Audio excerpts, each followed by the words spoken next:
We have about Andrew Carnegie, and this is a presentation about him. Early life and legacy. In 1835, on November the 25th, Andrew Carnegie was born. He lived in Dunfermline in Scotland.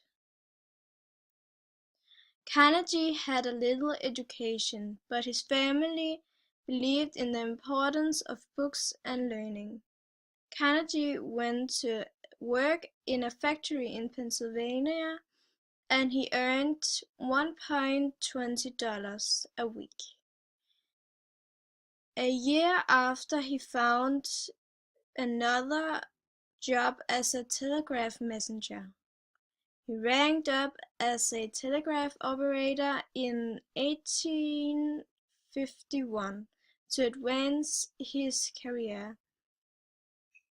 Then he found a job at the Pennsylvania Railroad, where he was an assistant and telegrapher to one of the top officials, Thomas Scott.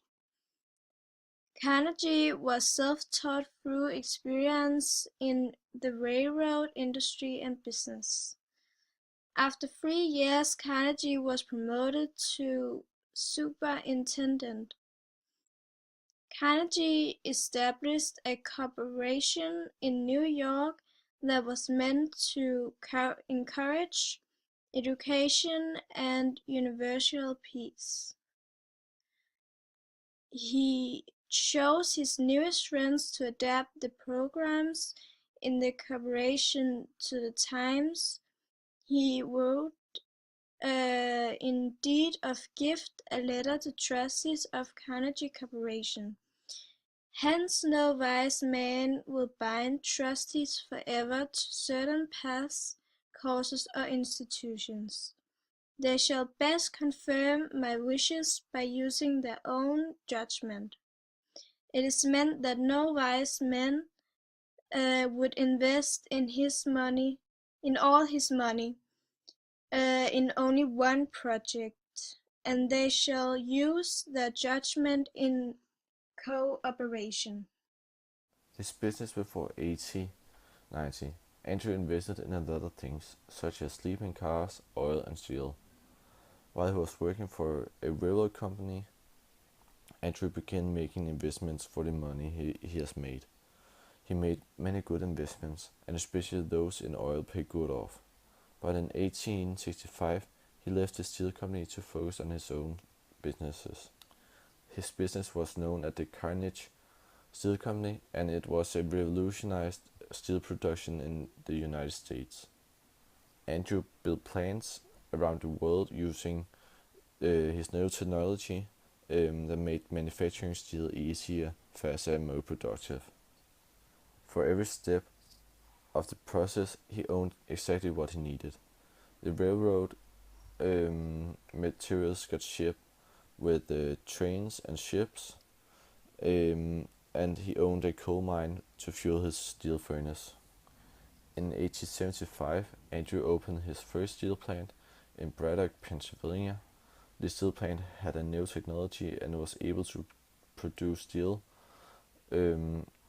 faster, and it got sold for a large profit in the growing of the markets of industrial development.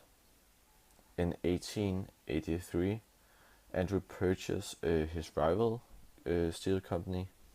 It was named the Homestead Steel Work, and at that time it was one of the most known steel companies in the world and the largest in Pennsylvania. Andrew Carnegie and his business after 1890. At the start of the 1890s, Andrew Carnegie had bought out almost all of the remaining rival steel companies in the area, the last one being the Homestead Steel Works. This all came together as the Carnegie Steel Company, which was created in 1892 by the man himself. By the next decade, most of Carnegie's time was dedicated to the steel industry. His business pretty much revolutionized steel production in the United States. Carnegie built plants around the country using technology and methods that made manufacturing steel easier, faster, and more productive. For every step of the process, he owned exactly what he needed, the raw materials, ships, and railroads for transporting the goods, and even coal fields to fuel the steel furnaces. This start-to-finish strategy helped Carnegie become the dominant force in the industry and an exceedingly wealthy man. It also made him known as one of the America's builders, as his business helped to fuel the economy and shape the nation into what it is today. And at one point, the Carnegie Steel Corporation was the largest of its kind in the world.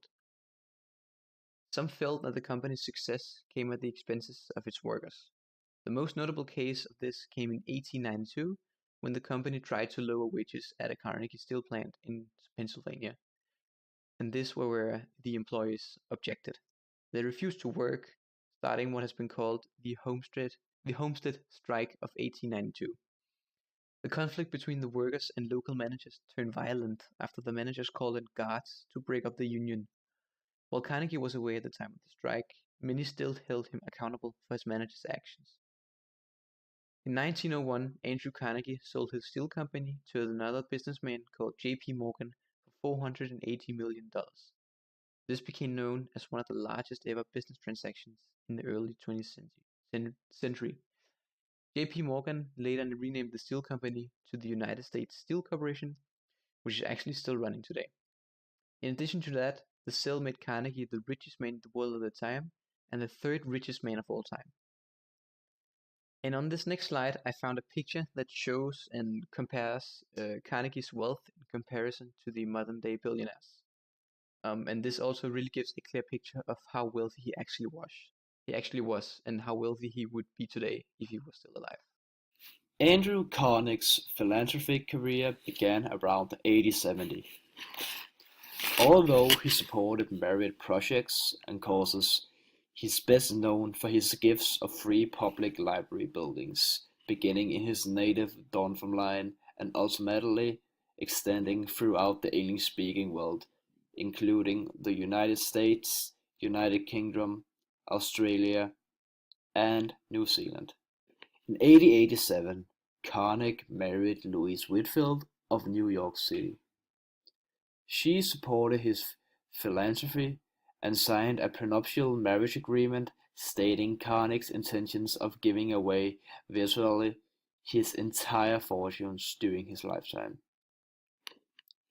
2 years later, he wrote The Gospel of Wealth, which boldly articulated his view of the rich as trustees of their wealth who should live without extravagance, provide moderately for their families, and use their riches to promote the welfare and happiness of others.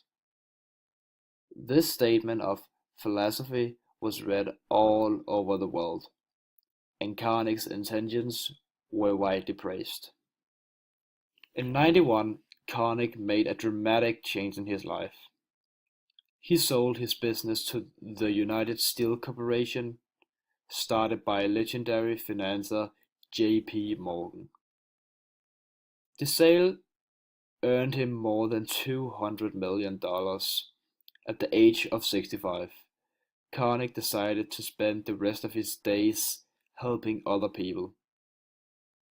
While he had begun his philanthropic work years earlier by building libraries and making donations, Carnegie expanded his efforts in the early 20th century.